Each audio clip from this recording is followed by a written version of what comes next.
आज मैं आपके साथ शेयर कर रही हूँ 2 कच्चे आलू से चटपटा और मज़ेदार नाश्ता, जिसे हम झटपट बना लेंगे बिल्कुल घर के ही सामान से। वैसे तो आलू से कई तरह के स्नैक्स बनते हैं दोस्तों, पर इस स्नैक्स की कुछ ख़ासियत ही अलग है क्योंकि ये इतना क्रिस्पी और स्वादिष्ट होती है कि एक ही बार में सबको पसंद आ जाए।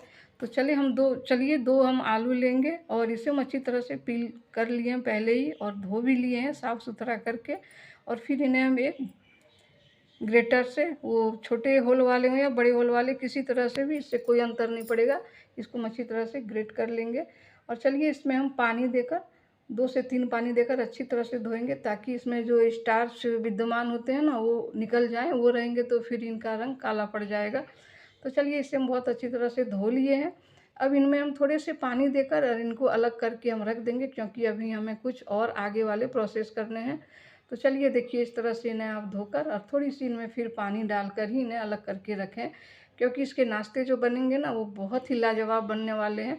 तो चलिए इसके लिए हम इधर फिर पोहा लिए हैं, तो 1 कप आप पोहा ले लें और इसे अच्छी तरह से आप साफ़ कर लें, किसी भी कॉटन के कपड़े से अच्छे से साफ़ कर लेंगे ताकि इनमें कोई भी छोटी-मोटी धुलकन या कुछ भी ऐसी चीज़ें हों जो बाहर निकल जाए। अब चलिए इसे हम ले लेंगे एक मिक्सिंग बाउल में, तो इसे आप ले लें और ये पोहे जो है ना ये किसी तरह की हो, ये मोटी या फिर पतली वाली हो, कोई अंतर नहीं पड़ेगा। दोनों तरह के ही पोहे से भी नाश्ते बहुत मज़ेदार बनेंगे। तो इन्हें हम ग्राइंडर जार में लेकर और 3 से 4 बार चला के इनका एक हम पाउडर तैयार करेंगे। तो देखिए इस तरह से पाउडर बहुत महीन नहीं करने हैं, जैसे सूजी होती है ना रवा, बिल्कुल उसी तरह से आपको इन्हें रखने होते हैं। तो ये देखिए बिल्कुल ये तैयार है। अब इन्हें हम एक मिक्सिंग बाउल में ट्रांसफ़र कर लेंगे दोस्तों।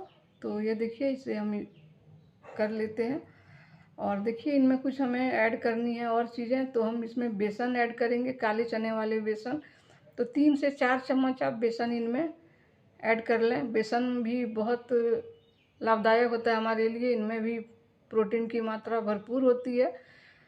और फिर इसमें ऐड करेंगे 2 चम्मच रवा, जिसे हम सूजी भी बोलते हैं। तो ये भी मोटी या बारीक वाली हो, कोई भी हो, अंतर नहीं पड़े, कैसी भी हो अंतर नहीं पड़ेगा। मिला के पहले आप इसे स्पून की सहायता से ऐसे सूखे ही अच्छी तरह से मिला लें। बाद में तब इनके जब आप घोल तैयार करेंगे तो आपको सुविधा होगी। तो चलिए इसमें एक ये ख़ासियत आपको करनी होगी कि जब भी इनके घोल तैयार करें तो एक बार में पानी कभी नहीं डालें, इससे इनमें लम्स वगैरह पड़ेंगे तो फिर आपको बहुत दिक्कत होगी, टाइम ज़्यादा लगेगा। तो 2 से 3 चम्मच करके ही डाल के ऐसे ही इन्हें अच्छी तरह से मसलते हुए, मैश करते हुए, स्पून या कलछी जिससे भी आप करें, तो अच्छी तरह से इन्हें हम इस तरह से अच्छी तरह से मैश करते हुए मिलाएंगे। इससे क्या होगा, इसकी गांठ गुठली जो भी रहेगी वो ख़त्म हो जाएगी। तो चलिए अब फिर इनमें हम पानी देंगे क्योंकि इनका एक हमको अच्छा सा मीडियम घोल करना है, ना बहुत ज़्यादा वो गाढ़ी हो या ना बहुत ज़्यादा पतली हो। तो देखिए इस तरह से इसमें बिल्कुल भी गांठें वगैरह एकदम नहीं है। तो इस तरह से आपको तैयार करना है। इन्हें हम अब दे देंगे रेस्ट के लिए, कम से कम आप इन्हें 10 मिनट के लिए रेस्ट में दें। तो ये चलिए 10 मिनट हो चुका है।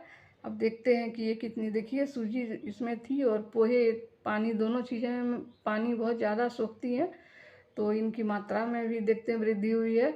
अब इनमें जो आलू रखे थे ना ग्रेट करके, तो वो इनमें आप डाल दें। देखिए पानी डाल के रखे थे आलू, तो इससे ये काला बिल्कुल नहीं हुआ, रंग इसका वैसा ही है एकदम सफ़ेद सा।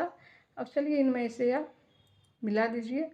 तो इसे बढ़िया से हम इस तरह से मिला लेंगे। अब इनमें हमें मिलाने होते हैं कुछ मसाले वगैरह, जिससे क्या होता है इसका टेस्ट और चटपटा और अच्छा होता है। तो हम मिला देंगे स्वाद के अनुसार इनमें नमक, हल्दी दे दिए हैं, अजवाइन देंगे। अजवाइन इनमें आप ज़रूर डालिए और डाले हैं हींग, क्योंकि बेसन की कोई भी चीज़ आप बेसन ऐड करें या पूरी चीज़ें ही बेसन की हो तो उसमें आप हींग ज़रूर डालें। और डालेंगे इनमें थोड़े से चाट मसाले, इससे नाश्ता बहुत चटपटा बनता है। और धनिया की पत्ती थोड़ी सी हम लेंगे, इस तरह से सभी चीज़ों को लेके, और लाल मिर्च लिए हैं, थोड़ी सी मात्रा में ही लिए हैं। तो सबको मिला देंगे इस तरह से घोल में। तो इन्हें इतनी अच्छी तरह से मिलाएं कि सारी चीज़ें इनमें अच्छी तरह से ऑब्जर्व हो जाए। अब चलिए हम अगला प्रोसेस करेंगे दोस्तों। तो इधर से हम एक पैन लिए हैं, वो हम गर्म होने दे दिए थे, तो मीडियम फ्लेम पे ही रखें और इसमें ऑयल देंगे। अब जो भी ऑयल यूज करते हैं वही दें और बिल्कुल कम से कम मात्रा में दें।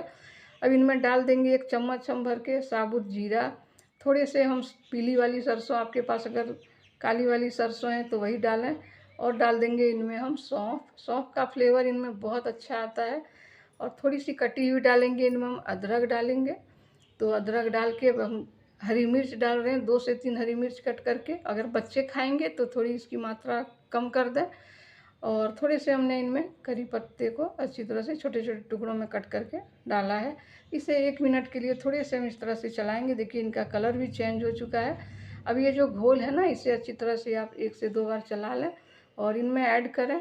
तो चलिए सारे घोल को इनमें हम ऐड करके अब बहुत अच्छी तरह से इन्हें आप मसलते हुए बिल्कुल चलाएं, जैसे ये इसके तले में चिपके नहीं तो फिर वही गांठ गुठली का प्रॉब्लम आएगा।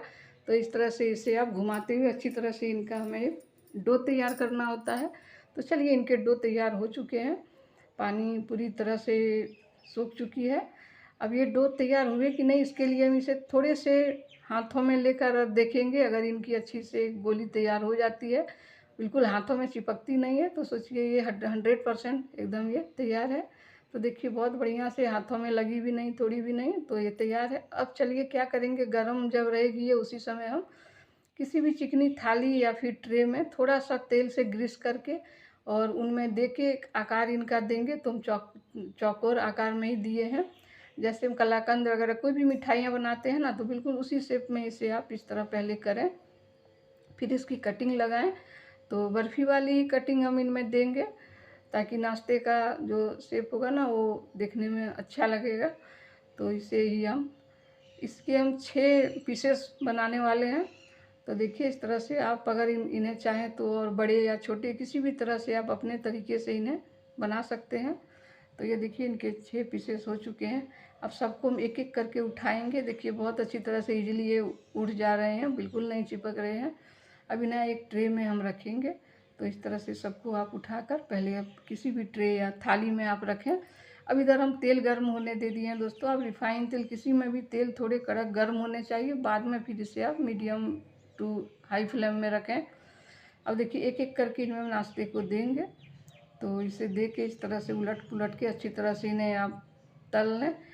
ये जो नाश्ते बनते हैं ना, ये बहुत ही मज़ेदार होते हैं। देखिए इनका कलर भी कितना अच्छा, ऊपर से इतने ये क्रिस्पी होते हैं कि क्या, जब एक बार आप खा लेंगे ना तो लगेगा कि बार बार इस नाश्ते को हम तैयार करें और इसका आनंद लें। तो ये देखिए अब ये बिल्कुल तैयार हो चुकी है। इन्हें हम अब ट्रांसफ़र करेंगे एक थाली में। जब भी उठाएं ऐसी चीज़ों को, तेल के बाहर करें तो पहले थोड़ा सा इन्हें अब टेढ़ा करके होल्ड कर लें, ताकि इनके जो तेल है ना वापस चले जाएं कढ़ाई में, पैन में। अब देखिए इस तरह एक एक करके हम 6 पीसेस हमारे हैं, तो सबको हम धीरे धीरे तलते हुए और एक प्लेट में हम ट्रांसफ़र कर लेंगे दोस्तों। तो इस तरह से देखिए आप कर लीजिए। देखिए कितना अच्छा कलर आया है और 2 पीसेस बचे हैं, तो सबको हम कर ले रहे हैं। और दोस्तों अगर आप नए हैं हमारे चैनल में तो एक सब्सक्राइब ज़रूर करें, लाइक और कमेंट भी करें कि हमारी रेसिपी आपको कैसी लगती है। तो ये देखिए अब हम सारे नाश्ते को तैयार कर लिए। इन्हें आप चटनी या सॉस के साथ लें और ये देखिए कितना अच्छा इनका कलर आया। तो आप भी इन्हें ज़रूर ट्राई करें।